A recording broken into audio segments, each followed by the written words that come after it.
welcome back. I'm here today now. I'm gonna be working on seats, and as you can see, they're right here. These are out of the Accord because I swapped them for, like, I guess leather or vinyl seats or whatever.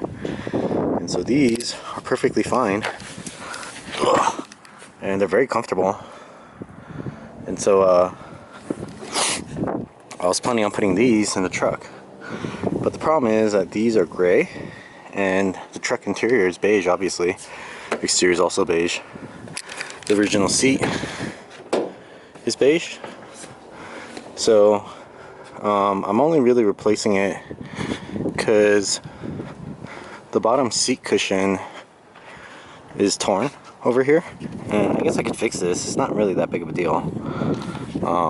But I don't like the bench seating, first of all, because I wanted a center console. And I've seen there's mods where you can just chop this part of the seat off, basically, and then fold this down, the fabric down, and then just create bucket seats that way.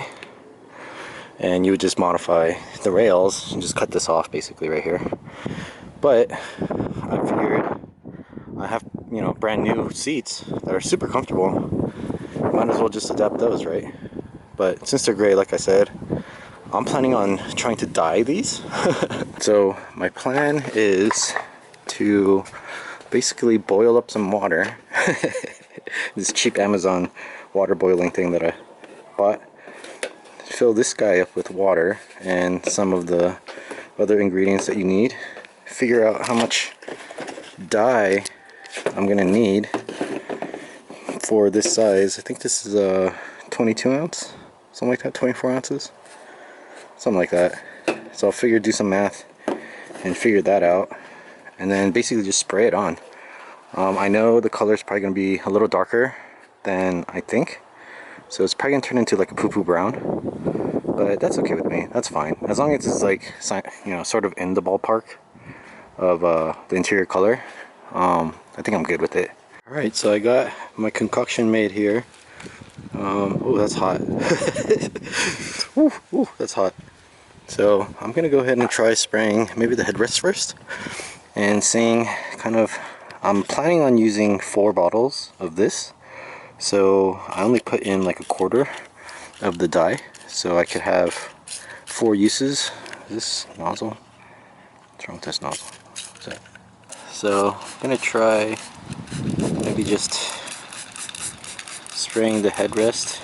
It doesn't look like it's doing anything. Maybe I need more dye. Huh. I mean, it's kind of tan, but not really. Maybe I need more dye in the bottle. Alright, I put a little bit more dye in the bottle, and hopefully this makes a difference. Oh yeah, that's a little bit browner, tanner, I guess. Alright, well, I finished dyeing, sort of, the seats. Not the seats, really just one seat, honestly, because I ran out. So I probably should have bought 2 bottles, but I don't know if you guys can tell, but yeah, it's not looking great. This is probably not the best idea. Not saying that I always have good ideas, I don't. I have probably the worst ideas.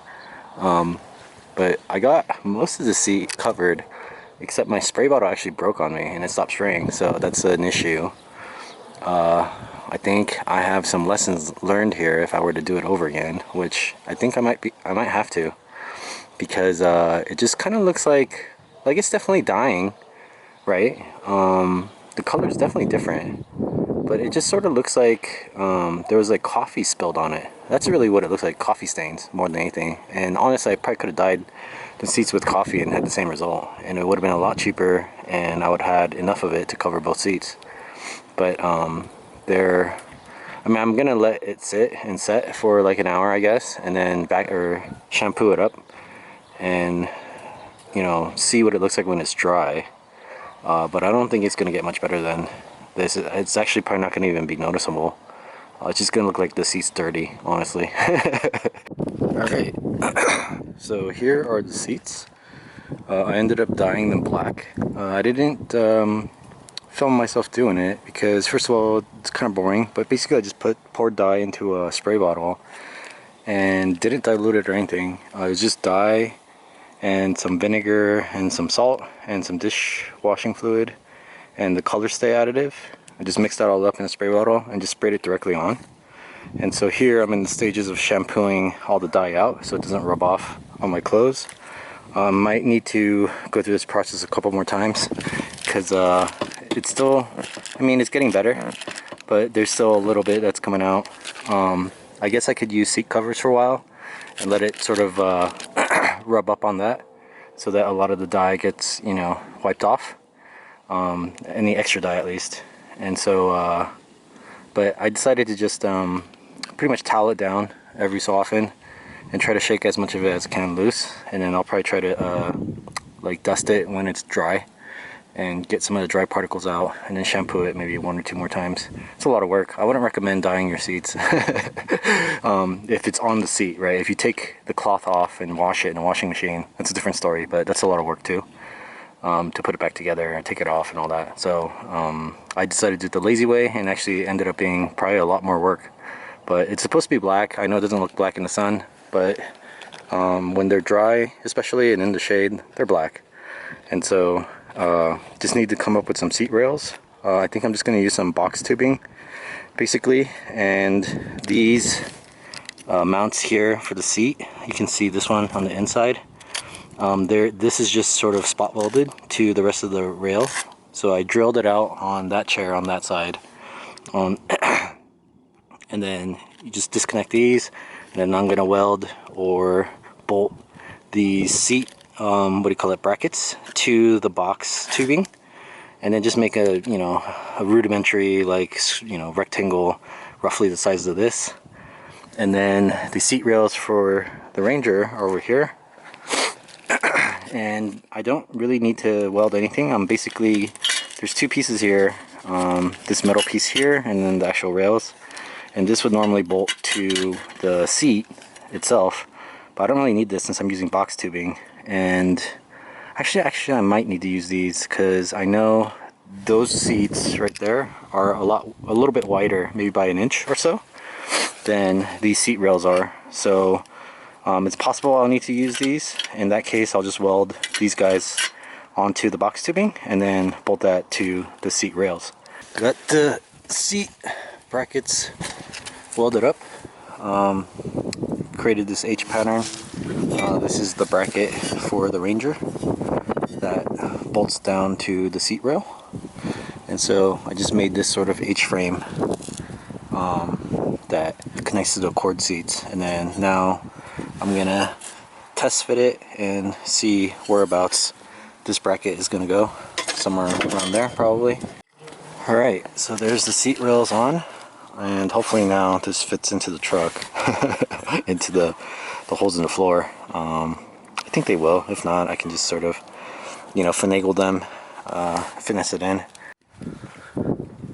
Alright, well there it is installed in the truck. It does look like it sits a little high, obviously. Look at that. The high waters. Looks like those guys that wear the short pants, you know.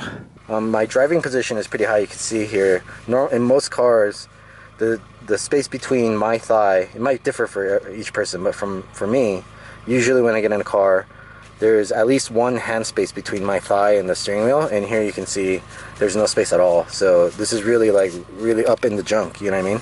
So it's a little I mean, hopefully I don't get in an accident, or else my balls are done for.